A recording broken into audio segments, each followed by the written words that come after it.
Welcome back. Thom Hartmann here with you, and I'm really pleased to have in the studio with me Vijay Das. He is a healthcare policy advocate with Public Citizens Congress Watch.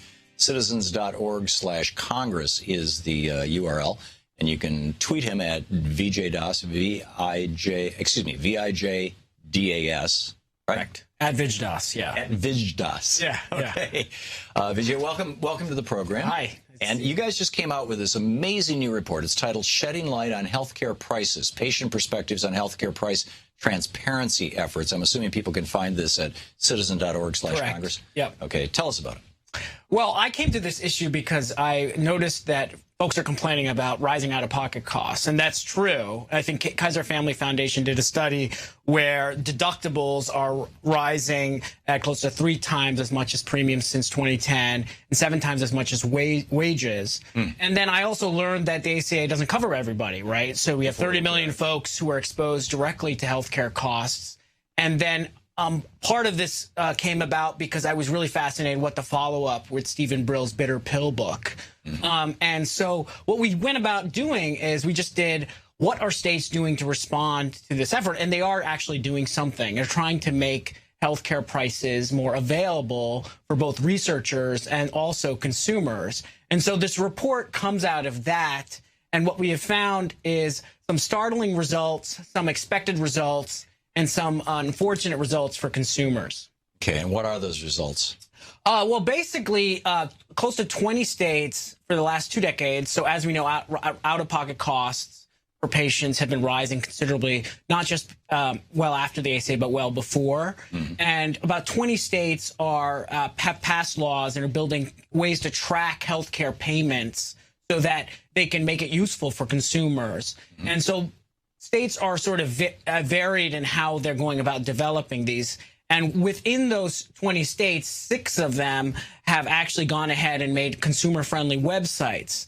And so what this report really tries to uncover is, for a basic patient, how can they understand what their medical bills are? And so what we did was a sort of informal road test with the 6 available states that have some websites that consumers can just pick up and sort of understand their healthcare costs. And most of them were fairly inadequate, minus New Hampshire and Maine, which have more robust sites. But even within that category of them doing well, all of the state efforts are failing. And it just goes to show consumer-driven healthcare, even efforts that are trying to push that, is sort of a difficult endeavor. Well, this is what I found fascinating about this, because the conservative meme, the Republican meme on this is, we're going to blow up the Affordable Care Act, the ACA, Obamacare, and we're going to replace it with basically, good luck. You can buy your insurance across state lines. Or, if these 2 mergers go through, we'll have basically 3 health insurance companies in the United States. It's going to be just like every other major industry, it'll be dominated by 3 or 4 major corporations, and they'll all have basically the same kind of pricing. And welcome to the wonderful world of monopoly. Only it's a triopoly, I guess.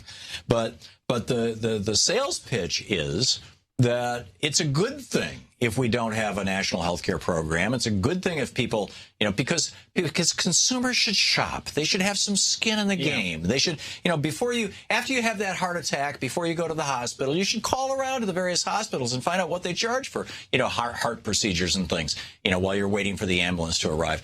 And that's the most extreme, obvious example. But, somebody who's got a more long-term problem, if something, whether it's something like breast cancer or whether it's something like, IBS or something, shop around. And what you're saying is shopping around is impossible. Well, because our fragmented multi-payer kind of healthcare system, empowering consumers is sort of a sales pitch that conservatives have been selling for a long time. And the skin in the game concept is, if patients are more responsible for their care, they're going to be looking at it in a cost-effective way because it's their own money. Right.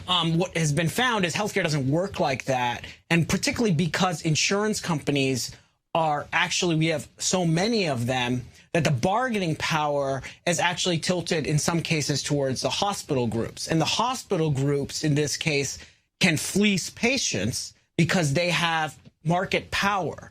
So what all that is to say is, in a system that we don't have single payer, we don't have Medicare for all, in a system we don't have what they call as all payer rate regulation, you have all these systems where both taxpayers and patients can get fleeced every day for basic care. So shopping is not really possible in our current system. And if we were to work towards that, empowering consumers with robust websites would be a nice project. I support that because I don't see single payer happening as we speak.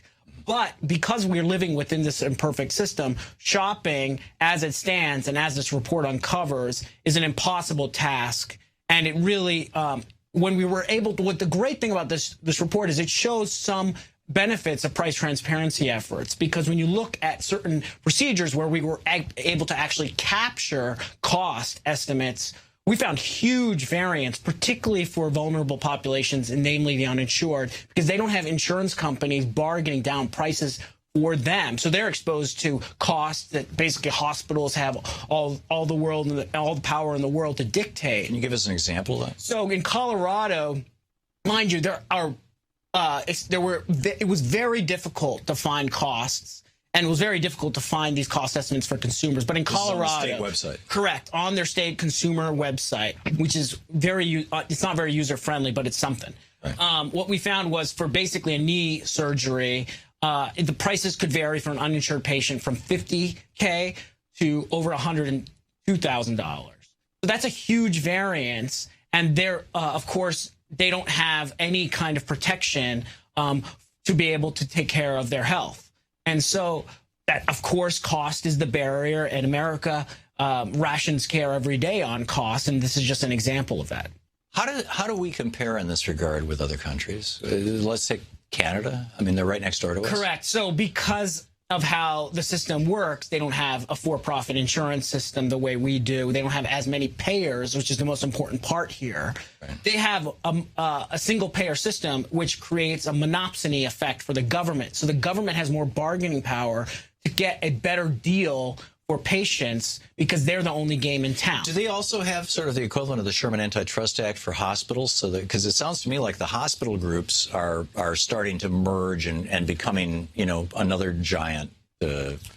Well, so the reason you're seeing all these mergers is because everyone wants a piece of the pie. So you have hospital groups. Where I grew up in the Bay Area, Sutter, for example, is constantly accused of antitrust accusations. But other groups across the country are in this boat, and that's why you have insurance companies trying to sort of consolidate as well. So you have this kind of back and forth, depending on the regional market power, to dictate who will get a better deal. This is so complex, it adds for a lot of waste in our system. And part of the reason the $3 trillion, by the way, healthcare bill for the United States is wasteful, 30% of it is pure waste.